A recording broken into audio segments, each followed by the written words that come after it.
우리 박병창 기사님은 또 김은 또 좋아하실 것 같은데 기사님 김 어떠십니까? 아주 좋아합니다. 아 그렇습니까? 예. 아유 반갑습니다. 아 김은 좋아하시는군요. 뭐 거의 매일 먹습니다. 아 그러세요? 이거 한번 드셔보세요. 맛있어요 진짜. 아니 뭐 예. 꼭 지금 드실 필요는 없는데 예, 뭐 이따 한번 가져가셔서 드셔보십시오. 돌김이네요. 아유 돌김입니다. 네, 돌김 자반 그리고 칩스까지. 이것도 반도체도 칩스고 이것도 칩스잖아요. 칩스요. 네, 칩스죠. 김 전문 반도체 예. 칩스입니다. 자 그러면 우리 이사님과 함께 예. 한번 가볼까요? 어딜 갈까요? 미국을 먼저 미국을 갈까요? 먼저 가시죠. 따라가야죠. 네네네. 예, 미국은 지금 이제 대선 첫날 시작을 하면서 1% 이상씩 올랐습니다. 그 동안에 한 보름간 좀 주춤했습니다. 좀 빠졌고요. 그래서 뭐 상승의 이유를 이벤트 불확실성의 해소 뭐 이렇게 얘기를 좀 하고 있습니다. 네. 여하튼간에 그거 외에 특별한 다른 이유가 있었던 건 아니고요.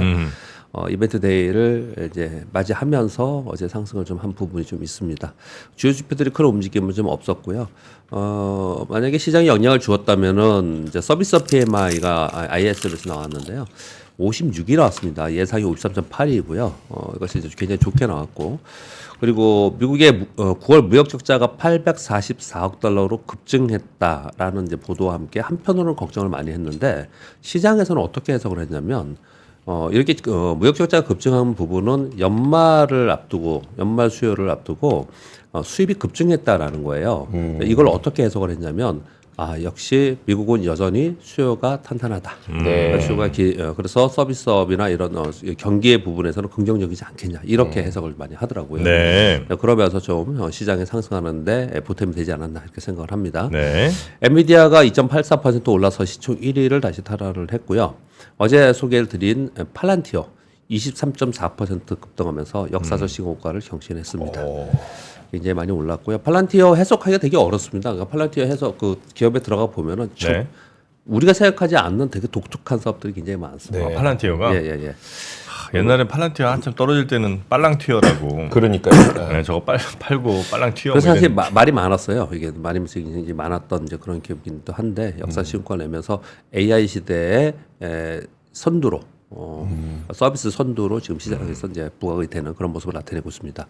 슈퍼 마이크로 컴퓨터도 시장이 전체적으로 오르면서 본장에서 6.4% 올랐는데요. 실적 실적이 부진하게 발표됐습니다. 그리고 재무 보고서를 아직 미제출하고 있는 그런 상황이에요. 그래서 제가 이 타이핑할 때 시간에서 10% 하락했는데 지금 방금 보니까 네. 16% 정도 하락을 하고 있습니다. 그래서 역시나 이제 슈퍼 마이크로 컴퓨터는 사실 최근에 폭락했었거든요. 네. 그 이후에 이제 추가적으로 하락하는 그런 모습을 나타냈습니다. 전반적으로 시장은 이벤트 불확실성이 해소되는 것이다라고 해석하면서 시장은 상승을 했고 전반적인 상승을 했고요. 그 와중에서 길조도 상승이 좀 있었고 종목별로 좀 차별화가 있었다. 그렇게 해석을 하겠습니다. 네. 우리 시장 어제 코스피 마이너스 0.47, 코스닥은 마이너스 0.3%인데요. 마이너스 0.7% 정도의 개파락 출발해서 버건까지 반등 시도를 했습니다. 그런데 외국인들의 선물 매도와 비차익 프로그램 매도가 오후에 나오면서 다시 하락을 했습니다. 그렇지만 그 하락폭이 아주 깊게 가지는 않았습니다. 그냥 개별 종목들이 이슈가 있는 개별 종목들 위주로만 시장이 종목들이 좀 움직였고요. 상대적으로 그저께도 그랬고 어제도 그랬고 코스닥이 상대적으로 강세를 보이는 그런 특징을 보이고 있습니다. 이건 좀 이따 설명을 드리겠습니다. 네. 그리고 장중에 중국의 지방정부 지원 정책 보도가 나왔습니다. 그래서 상해가 2.3%, 항생이 2.1% 오르면서 중국 관련 ETF들이 일제히 강세를 보이는 특징을 좀 보였고요.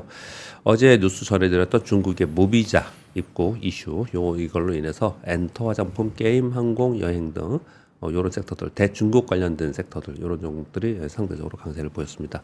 그 전날 급등을 하고 어제는 좀 주춤하는 그런 모습을 나타냈는데, 어제 아침에 설명을 들었듯이 전체 패시브 자금이나 외국인 기관들이 우리 시장을 좀 사면서 뭔가 좀 심리나 아니면 투자 심리나 아니면 수급이 확 바뀌는 그런 모양이 아니고요.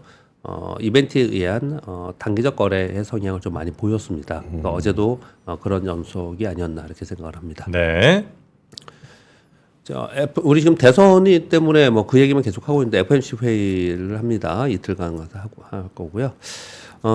단기적으로는 미국 대선 결과에 따라서 섹터별로 이제 차별화되면서 움직이겠죠. 이번 주 내내 이제 아마도 이 얘기를 할 겁니다. 왜 이번 주 내내 얘기할 수밖에 없냐면은 지금 얘기가 이제 오늘 뭐 특집 방송으로 이제 나오시겠지만은 네.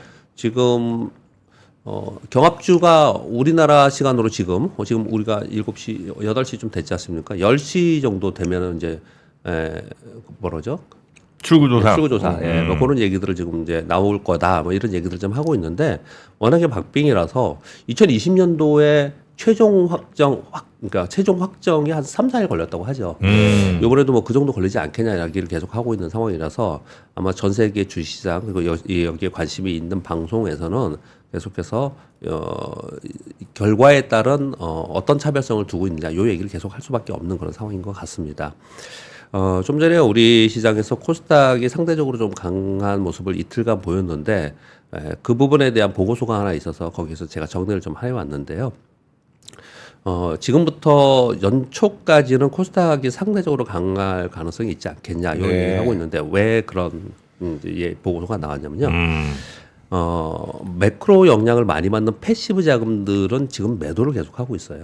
여전히 삼성전자를 매도를 하고 있고 그렇기 때문에 거래소에 있는 대형주들이 좀 힘을 계속 힘이 없습니다. 근데 그런 상황인데 금투세 폐지 얘기 좀 하고 있지 않습니까? 근데 금투세 폐지는 사실은 개인 투자자들이 영향을 가장 많이 받는 거잖아요. 네. 그러니까 개인 투자들이 거래를 많이 하고 있는 코스닥에 상대적으로 유리하지 않겠냐 이런 얘기를 좀 하고 있는 거고요. 우리나라는 10월 장이 워낙 약해요. 그리고 11월 들어가면서 11월, 12월에 뭔가 이제 수익 게임이 벌어지고 그러다가 이제 연초 되면서 상대적으로 강한 이런 시즌에 지금 들어갑니다. 네. 그래서 이제 수익률 게임 벌어지면서 중소형주가 상대적으로 좀 좋지 않겠냐 이런 논리들을 좀 얘기 좀 하고 있어요. 그래서 지금 보시면 전체 시장은 패시브 자금의 프로그램 매도가 계속 나오면서 상대적으로 좀 약하고요. 그런 쪽에 막 올라가면 시장은 추세적으로 막 상승을 하겠죠. 근데 아직까지는 그런 단계는 좀 아니고 그렇기 때문에 개별 종목이나 코스닥이 상대적으로 좀 수급이 들어오면서 수익률 게임 벌어지지 않겠냐 이런 얘기들을 지금 하고 있는 상황입니다. 시장에서는 그런 얘기들 많이 합니다.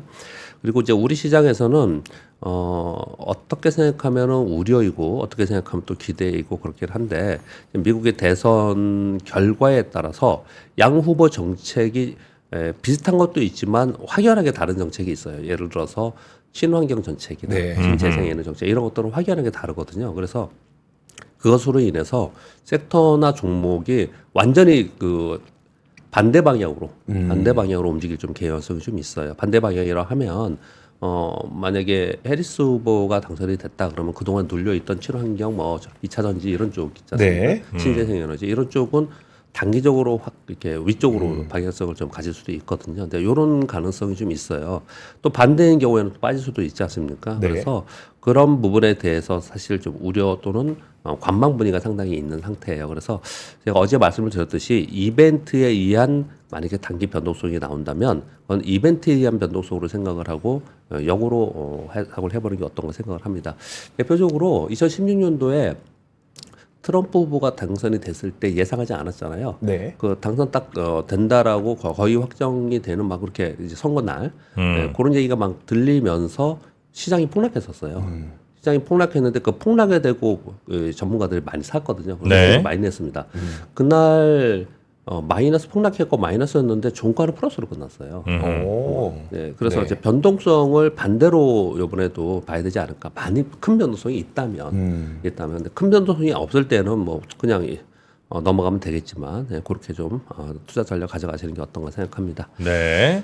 지금 워낙에 뭐 대선 얘기를 하고 있기 때문에 오늘 작가님이 어제 저한테 대선 쪽 얘기 뭐 이런 얘기를 위주로 오늘 좀 자료 좀 방송을 좀 해줍사 해서 대선 얘기요. 예, 예. 아 근데 뭐 오늘 어차피 예. 그 여러 또 전문가들과 함께 계속해서 그 뭐죠? 일부러 이빨에 끼신 거죠?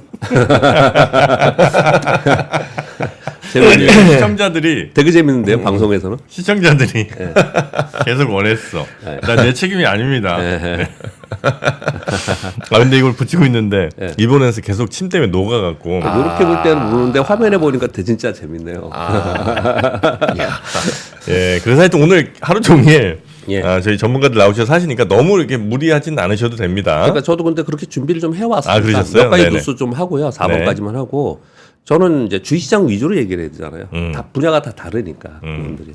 주식시장 위주로 좀 말씀을 좀 몇 가지 드리도록 하겠습니다. 네. 일단은 아무튼 뉴스 4가지 정도 전해드릴 텐데요. 첫 번째는 중국의 전인대를 지금 진행을 하고 있습니다. 이제 신한통신의 발표가 이게 어제 주시장으로 올렸는데요. 지방 정부의 부채 한도 상향 시비를 하고 있다. 이 얘기를 좀 하고 있습니다. 네. 내용을 좀 읽어드리면 어떤 내용인지 아실 겁니다. 지방 정부의 숨겨진 부채를 수합, 교환할 목적으로 부채 한도를 상향해서 채권 발행하고 그러면 숨겨진 부채를 거기서 까나가는 네. 서로 교환해가는 이런 것들을 이번에 진행을 하자 이렇게 얘기를 하고 있어요. 근데 이게 쉽게 되겠냐? 이 서구 쪽에서는 의심을 되게 많이 합니다. 특히 월가에서는 왜 그러냐 이렇게 보면은 일단 지방 정부는 인프라에서 교육까지 공공 지출을 담당하고 있는데 장기적인 부동산 침체에 따라서 몇 년간 부채가 기적적으로 증가했다라는 거예요. 이건 실제로 발표한 겁니다. 중국 재정부에서 2024년 9월 말 기준 가장 최근이죠. 지방 정부의 부채는 추정하기를 약 44.7조, 약 45조 위안 정도로 추정을 좀 한다고 해요. 어마어마하죠. 그런데 문제는 뭐냐? 숨겨진 부채가 중국 내 이코노미스트들은 약 32조 위안, 골드만삭스 추정은 약 60조 위안으로 추정을 한다는 거예요. 네. 숨겨진 부채가 그러니까 어마어마한 거죠. 이 기본적인 이 부채도 문제지만 1200조 원 정도 규모인가요? 네. 아니지. 200 맞나? 곱하면, 200곱 200 곱하면 1경 2천조 아니에요? 200을 곱해야죠. 1200이면. 네. 200을 곱하면 6조면 1200이고 60조면 계산할 때 1경 2천원 1경이구나. 2천조지. 1경 2천조. 아, 이거 왜 그래요, 진짜. 이조 기자 똑똑하잖아. 네, 1경 2천조. 예, 이 정도 계산해야죠. 그럼 이제 숨겨진 부채가 이렇게 어마어마하게 많지 않습니까? 네. 그러니까 이거를 이제 드러나게 해서 수합을 하는 걸 이번에 하려고 한다는 거예요. 그런데 이거 얼마 갖고 이걸 하겠다는 건지 이제 그런 얘기를 지금 하고 있는 거는 상황이거든요. 여하튼 이런 걸 추진한다라는 거 이게 있지 않습니까? 중국은 지방정부 부채 때문에 무너진다는 얘기를 15년 전, 20년 전부터 계속 한 거예요, 이거를. 네. 그러니까 지난 한 조금 짧게는 한 10년 동안 만약에 무너지면 중국이 무너진다. 네. 글로벌 금융위기 오면 중국 때문에 그렇다. 중국의 지방정부 부채 때문에 그렇다. 이렇게 얘기했었던 거예요. 네. 이거를 사실은 어떤 면에서 제 기억으로는 처음으로 이거를 부채 한도 상향이나 아니면 지방정부 문제를 해소하려고 하는 어떤 정책을 지금 이제 진행을 하는 거거든요, 이게요. 그래서 시장에서는 좀 긍정적으로 받아들였습니다. 그런 가운데 어제 중국의 차이신 서비스 PMI가 52가 나왔는데 전에는 5.3이었고요. 서비스 PMI가 50 아래에 그동안에 있었어요. 근데 이것들도 개선이 좀 되는 모습이 나타나고 있어서 전체적으로는 제조업 및 서비스 PMI 개선으로 중국 경기 기대에 대한 심리가 좀 확대되는 그런 모습을 나타냈습니다. 그래서 어제 중국이 지난번에 그 금융정책하고 발표하고 나서 급등했었죠. 네. 그리고 나서 한 반 정도, 한 40% 정도 내려갔어요. 40에서 50% 정도. 그때 제가 설명을 드리기를 이게 원위치 하면 끝이다, 그냥. 네. 근데 한 반 정도 위에 있다라는 얘기는 눈치 보고 있는 거다. 재정 정책을 눈치 보고 있는데 이런 내용들이 아직 발표는 안 했지만 나오면서 다시 상승을 했다라는 네. 거예요. 네. 이런 부분들을 이제 우리 시장 영향을 줍니다. 그래서 이 말씀을 첫 번째 드리겠고요. 두 번째는 여러분 뭐 다 아시는 분들도 있고 그리고 저도 잠깐 언급을 좀 드렸는데 버크셔 해셔웨이가 3분기 실적이 허리케인 보상금으로 인해서 실적을 좀 저조했습니다. 그래서 주가가 좀 떨어지고 그랬어요. 근데 사실은 이거에 신경을 많이 안 썼고요. 대부분 어디에 신경을 많이 썼냐면 주식 비중이 3분기에 계속 축소됐고 현금 보유가 증가했고 여기까지는 제가 전해드렸어요. 네네네. 근데 제가 왜 요거 그 다음 거를 다시 한번 가져왔냐면요. 단기 채권을 엄청 매입을 했다고 합니다. 단기 채권? 네, 단기 채권. 뭐 한 2년 막 이런 전 것. 이걸 되게 중요하게 생각합니다. 네. 그러니까 1년 이내짜리, 네. 6개월짜리, 3개월짜리. 네. 저는 네. 이거 되게 중요하게 생각하는데 왜냐하면요. 제가 외환위기도 겪었고 글로벌 금융위기도 겪었고 그랬지 않습니까? 네. 경기에 대한 부정적 시각이 있거나 그 미래에 대한 불투명한 상황이 좀 되면은 이 장기. 돈을 현금으로 갖고 있던지 단기 운용을 해요. 아, 아주 짧게 운용합니다. 장기를 사는 게 아니고. 장기를 안 하고요. 예. 장기에 대한 불확실성이 있으니까. 네. 네. 앞으로에 대해서. 예. 그러니까 그거 읽어드리면 이거예요. 단기 채권 금리보다 더 매력적인 투자처를 찾지 못하고 있다. 이렇게 얘기를 좀 하고 이게 있다. 누가 얘기한 거예요? 그러니까 이거 버크셔 해서웨이의 해서웨이에서. 공식적인 사안입니까? 예. 그렇게 얘기를 좀 하고 있는 거예요. 그러니까 이 얘기는 불안하게 시장이나 경기에 대해서 불안하게 생각하고 있다라는 거예요. 네. 그래서 제가 계속 언급을 드린 게 미국의 우리 10년 만기 국채 수익률, 2년 만기 국채 수익률 갖고 맨날 얘기하잖아요. 근데 제가 경험상 볼 때 그 3개월물 있지 않습니까? 네. 그게 급락을 하면 이거 보시면은 이 단기 채권을 계속 매입한다는 얘기는 채권 수익률은 떨어지겠죠. 가격은 올라가고. 그렇죠. 네. 같은 일맥상통한 얘기를 지금 하는 거예요. 그래서 그게 3개월물이 막 급격하게 떨어지는 상황이 되면은 위험에 이제 다가오고 있다라고 생각을 좀 해야 되거든요. 네. 근데 이렇게 얘기를 하고 이런 자료가 있길래 제가 부연 설명을 하기 위해서 이걸 또 가져왔습니다. 네. 이쪽에서도 그렇게 보고 있다라는 거고요. 그러면서 이제 이 보도에는 이렇게까지 얘기합니다. 여기 오타가 좀 생겼는데 S&P 500 기준으로 12개월 포워드 PER이 지금 22배인데 이게 두 번 있었다는 거예요. 닷컴 버블 시기하고 2021년. 그거 빼고는 22배가 상당히 높은 수준에 있다. 네. 역사적으로 저 수준은 안 올라왔다고요? 예, 22배. 그렇군요. 예, 그렇게 본다는 거예요. 그러니까 지금은 워렌 버핏의 입장에서는 지금 단기적인 운용을 계속 하고 있다는 거는 뭔가 좀 불안하고 네. 있다. 향후에 대해서 그렇게 지금 해석을 좀 하는 겁니다. 네. 그렇게 말씀을 드리겠고요. 3번은 애플 아이폰 16 안 팔린다고 맨날 그랬잖아요. 근데 카운터포인트 리서치에서 막상 뚜껑을 딱 열어보니까 3분기에 아이폰 16이 역대 최대 출하량과 역대 최대 평균 가격을 기록했다는 거예요. 아니 맨날 이건 매년 반복 아니에요? 아이폰 나올 때마다 이번은 뭐 일단 첫 번째 신모델 나오면 혁신 없다. 예, 이제 애플 끝났다. 이 뉴스 나오고 그다음에 이제 출하량 예상보다 저조. 그다음에 뭐 소비자 선택 못 받아 등등 뉴스 나오다가 한두 달 지나면 역대 최고 매출. 이게 몇 년째 이 똑같은 이 루틴을 반복하는지 이게 모르겠어요. 제가 왜 가져왔냐면은 아직도 계속 이거 가지고 좋다는 쪽도 있고 안 좋다는 쪽도 있고 계속 그러고 있어요. 아직 그러고 있습니다. 그래서 저는 이 부분에 대해서 어떻게 생각하냐면 이게 결과론적으로 이렇게 나왔다는 걸 설명드리고자 하는 건 아니고요. 요 지금 수치는 AI 기능이 들어가 있지 않은 수치예요. 그러네요. 이게 네. 그래서 지금 애플은 뭘 봐야 되냐면 향후에 AI 기능에 아이폰에 어떻게 이 서비스 하는지가 훨씬 더 중요하지 않겠냐라고 저는 생각을 좀 합니다. 네네네. 네, 그렇게 보시면 될 것 같고 4번 뉴스는 아까 공 기자님이 SK AI 서밋에서 뭐 데이터 센터 우리 얼마나 있어도 이 얘기를 한참 하시더라고요. 네. 근데 그 얘기 중에 이게 있었던 거예요. 저도 여기 재미있어서 하나 가져왔는데 재밌다 아니면 슬프다. 그런데 작년 말에 우리나라 AI 관련 기업이 1,441개가 있대요. 네. AI 관련 기업이 예. 근데 보유한 H100이 1,961개뿐이 없었답니다. 1,961개. 지금 미국 빅테크들이 한 군데서 수십만 개씩 사고 있잖아요. 네. 1,441개의 기업이 1,961개뿐이 안 갖고 있었대요. 그것도 이거 하나 갖고 뭐 회사 운영은 안 될 거 그건 아니에요? 아니죠. 그런데 아예 없는 회사를 훨씬 많다는 거겠지. 뭐. 예, 근데 지금 올해 봤더니 네. 2,000개 정도라는 거예요. 39개 샀네. 무슨 얘기냐면 비싸서 못 샀구나. 무슨 얘기냐면 돈이 없어서 못 샀나? 아니면 우리는 그걸 안 하고 있나? 이런 슬픈 얘기도 생각할 수도 있겠지만 네. 우리한테까지 안 준다라는 얘기죠. 아, 그럴 수도 있고. 우리한테까지 안 준다는 얘기죠. 하긴 뭐 워낙 빅테크들이 그냥 막 아도 찍는데 뭐. 예. 근데 이 수치만 봐도 우리가 어떤 수준인지 알 수 있는 거죠. 그것만 보더라도 지금. 예, 주지도 않을 뿐더러 아마 그렇다면 이제 그거 이겨내려면 더 비싼 가격에 막 사오들이든 해야 되는데 그건 이제 안 되는 것 같고. 그러니까 말이에요. 예. 그러니까 우리나라의 LLM을 진짜 엔비디아에서 사오든지 아니면 우리가 뭔가를 자체적으로 하든지 안 그러면 이 수치로 보면 우리는 완전 후진 너무 뒤떨어져 있잖아요.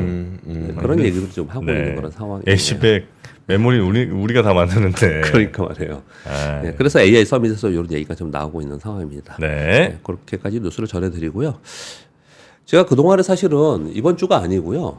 지난주에 계속 대선을 앞두고 대선의 전과 후에 과거에 어땠는지 그거를 제가 매일매일 조금씩 말씀을 드렸어요. 네네네. 네. 근데 이제 또 어제 우리 작가님이 그 얘기를 하시길래 그러면 여태까지 했던 거에서 키워드들만 해가지고 흐름이 어땠나 그리고 오늘 선거를 치르고 있는데 이후는 어떤 흐름이라고 사람들이 예상을 많이 하는가 그리고 과거에 어땠나 이렇게 간략히 한 말씀을 드려보도록 하겠습니다.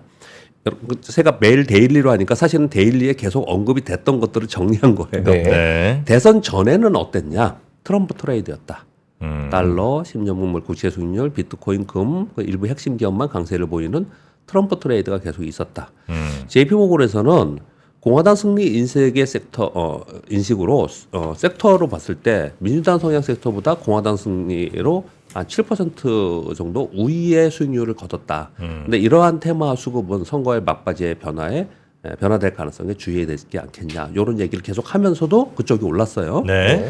그리고 어제 그 트럼프 미디어 어떻게 되는지 아세요? 트럼프 미디어 또 올랐어요? 오전에 막 급등하다가 급락. 종가는 마이너스 한 3, 4%인가 또 네? 빠지고 막 그랬어요. 마이너스. 마이너스 3%가 4%. 그래요? 그러니까 등락이 엄청나게 심했습니다. 근데 그런 얘기들을 지금 하는 거예요. 이런 얘기. 스탠더드 차더스에서는 최근 달러 강세는 트럼프 승리에 베팅을 하고 있는 거다. 만일 트럼프가 승리한 이후에도 이 차익 실현의 여지가 있다. 이런 얘기를 좀 하고 있고요. 골드만삭스에서는 트럼프 당선 시에 유로와 위안화가 평가절하돼서 그러니까 달러 강세가 되면서 평가될 가능성이 있다. 이런 것들이 지금 우리가 지금 이 취지에서 흐름에서 맥락에서 벗어나지 말자고요. 대선 전까지 이런 얘기를 지금 했습니다. 네. 또 하나 대선 전까지는 유럽연합에서는 트럼프 당선 시에 관세 부과의 대응책 마련하기 위해서 미국 제품의 보복 관세 리스트를 만들고 그리고 고위 관리들이 모여가지고 긴급 회의도 하고 이런 일들을 막 하고 있었다. 그리고 또 뭘로 걱정을 많이 하냐면 이번 대선 후에 미국의 적자 규모가 어마하게 늘 거다. 네. 트럼프 당선 시에는 뭐 7.5조 달러, 해리스 당선 시에는 3.5조 달러. 이 차이는 감세 정책의 규모, 지원 정책의 규모 이런 것들 때문에 그래요. 그렇지만 네. 어느 쪽이 되던 간에 전체적으로 재정 적자가 늘 거다. 이렇게 지금 계속 얘기들을 하고 있던 시기였고요. 그리고 바이든 집권 시기가 트럼프 때보다 이런 걱정을 많이 했는데 재정 확정이 더 있었다. 그리고 트럼프 공약 이행률이 53%가 이제 미달성되어 있는 것들을 봤을 때 우리가 이런 걱정을 많이 하고 있는 거는 막상 지금 트럼프 후보가 됐을 때 걱정을 더 많이 하는 거잖아요. 네. 막상 됐을 때 우리가 지금 생각하는 거와 그렇게 파국으로 가는 그렇지 과거에도 않았다. 요런 게 지금 어제까지의 이제 네네. 얘기들이었어요. 네. 얘기들이었습니다. 그럼 혹시 이제 그 금융권에서는 증권가에서는 예. 어디에들 베팅을 해요? 그런 거는 딱히는 딱히 없어요? 없습니다. 딱히는 없고 그냥 정서적으로는 해리스 민주당 쪽을 생각을 많이 하는 것 같아요. 왜 그러냐면요. 네네네. 그 말씀을 좀 드리면 예. 지금 월가에서 나온 자료들입니다. 트럼프 후보가 당선됐을 때 미국 시장이 무려 30% 급등할 가능성이 있다고 얘기를 막 해요. 트럼프 당선이면 30% 미국 시장이. 급등한다고요? 아니, 그러니까 하루가 아니고. 그러니까 그 예. 당선 이후에 추가적으로, 당선 어. 이후에. 왜 그러냐면 트럼프의 정책을 보면은 전부 미국 기업 위주, 미국 우선, 전부 미국의 혜택이 있는 거잖아요. 그리고 감세 정책, 법인세이나 이렇지 않습니까? 그러니까 친기업적이에요. 네. 그것도 미국 기업 위주로 되어 있지 않습니까? 음. 그러니까 미국 시장은 더 강해질 거다. 이렇게 해석을 많이 하고요. 그 얘기는 반대로 신흥시장은 안 좋다는 얘기잖아요. 상대적으로. 그러니까 어차피 우리는 거기다 이제 그 물건을 공급하잖아요. 물건과 서비스를 공급하는 거. 미국만 그럴 수가 있어요. 이제 그런 관점은 약간 경기적 관점이고 좀 장기적 관점이고요. 네네. 지금 트럼프 후보의 그 정책은 그런 게 아니고 전부 다 세금, 관세 뭐 이런 것들이죠. 이런 것들이 경기적 측면이 아니잖아요. 네. 그러니까 상대 국가들은 피해를 입을 수 있는 거잖아요. 네. 그래서 트럼프 당선 시에는 상대적으로 미국 시장이 굉장히 좋고 그리고 반대로 해리스 당선 시에는 상대적으로 미국보다는 신흥시장이 상대적으로 우세하지 않겠냐는 게 지금 질문 주신 네. 이 증권가에서 얘기들이에요. 그리고 월가에서 얘기들입니다. 그거 지금 질문 주셨는데 대선 후의 흐름 전망도 이제 계속 나왔어요. 네. 그 중에 이제 시장을 질문을 주신 거에 먼저 대답을 드린 거고요. 시장에 대해서. 근데 이게 과거에도 좀 그렇긴 했어요. 과거에 그걸 먼저 보여드릴게요. 그러면 과거에도요. 이게 2016년, 2020년대 대선 때예요. 이건 S&P 500입니다. 2016년 전에 한 달 정도 빠졌다가 네. 전날부터 투표하기 전날부터 상승했어요. 오. 제가 일자로 다시 체크를 했는데 전날부터 상승했고요. 2020년은 당일부터 상승했어요. 그리고 나서 쭉 계속 상승했습니다. 1년 상승하고 그 다음에 꺾였어요. 2020년도에도 1년 상승하고 그 다음에 꺾였거든요. 네. 그래서 그냥 단순 논리로는 어떻든 요 대선 끝나고 올라갈 거라는 거 보고서 많이 나와요, 요즘에. 근데 뭐 이때는 이전에 조종기관이 있었거든요. 네. 이번에 조종기관도 별로 없어서 똑같다고 볼 수는 물론 없습니다. 근데 과거에 이랬다는 설명을 드리는 거예요. 그 다음에 하나 보실게요. 우리 코스피 지수는 트럼프 2010년 트럼프가 됐을 때 당일 폭락했습니다. 네.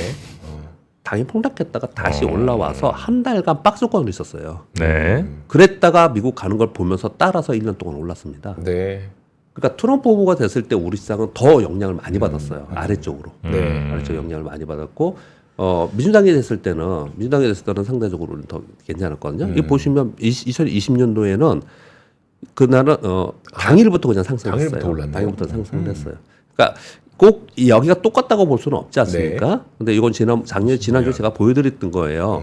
똑같다고 볼 수는 없지만 지금 생각하는 월가의 생각도 그렇고 우리 금융시장에서 생각하는 부분은 트럼프 후보가 대통령이 됐을 때 상대적으로 여타 국가들한테는 좋지 않다라는 거예요. 우리는 그때 실제로 2016년도에도 우리 시장이 안 좋았다라는 거예요. 20년은 근데 이제 코로나 맞습니다. 그해 연말이니까 그죠. 그때 예, 한참 막 달릴 때긴 했죠. 달렸다가 우리 이제 시장이. 쉬다가 선거 끝나고 나서 다시 갔죠. 아, 그랬었나요? 그렇게 갔죠. 그때는 이제 쉬는 기간이 좀 있었습니다. 네네. 네, 그렇게 좀 차이점이 있고요. 그럼 더 이어가면 이번에는 아까는 제가 대선 전 흐름의 뉴스 플로우를 말씀드렸고 이건 대선 후에 어떻게 될 거지의 전망에 대해서 뉴스 플로우들이에요.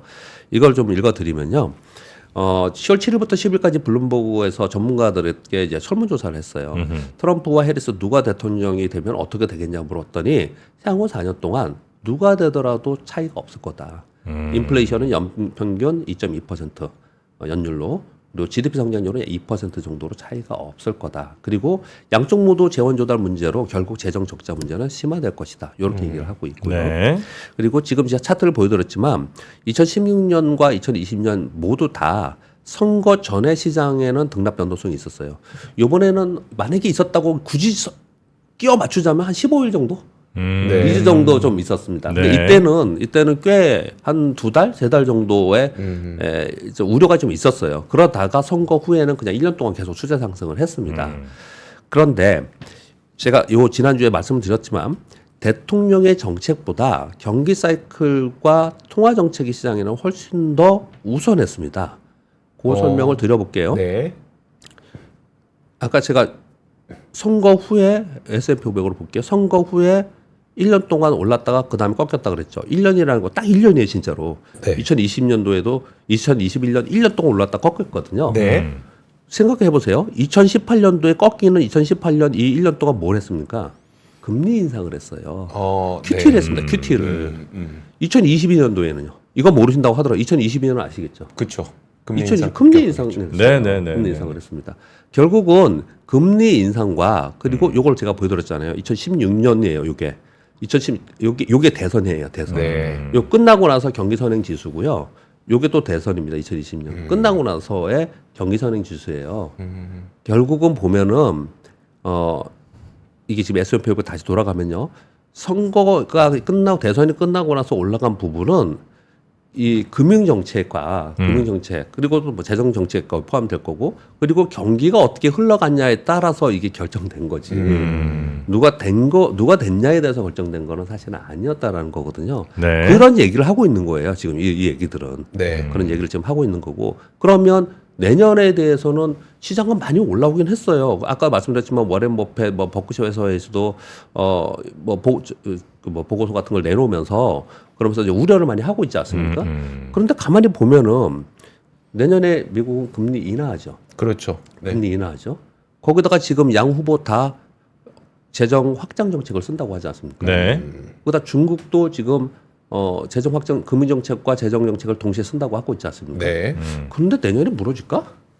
그런 생각을 해볼 수 있잖아요. 네, 지금 상황이 그런 상황에 대한 설명을 좀 드리는 거예요. 네네. 그래서 지금 많이 올라와서 멀티플레이 굉장히 높아서 문제가 될 거야 아니면 과거에 올랐으니까 올랄 거야 이런 단순한 문제는 분명히 아니지만 네.